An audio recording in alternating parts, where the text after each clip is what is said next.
My 2-minute conviction today is beware the danger of flattery. Such an interesting topic. The good book, the Bible, says in Proverbs, which is the book of wisdom, don't be fooled by flattery. It's kind of like chocolate. It tastes sweet in the moment, but then of course, too much of it is going to be harmful to you. Flattery is that exaggerated, often insincere compliment, and it can totally manipulate our emotions. It can cloud your judgment.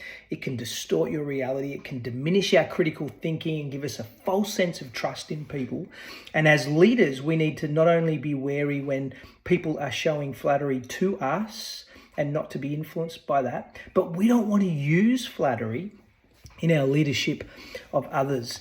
And so I think, we need antenna that are sensitive to when flattery exists. We need to be wary of the timing of compliments, the consistency of them, the context in which compliments are given, and sometimes even how they make us feel, because we can be put at dis-ease or made uncomfortable by some compliments, some of which these are symptoms that flattery is at work. And so the actions we use to make sure we don't get fooled by flattery is, number one, we set boundaries.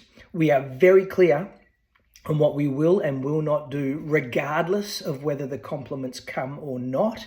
And that way we're pre-decided on our limits. Number two, we seek the opinions of trusted other people.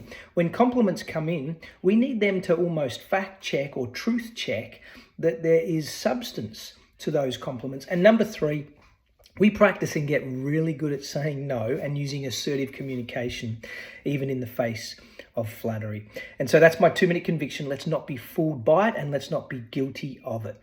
Flattery. Have a great week.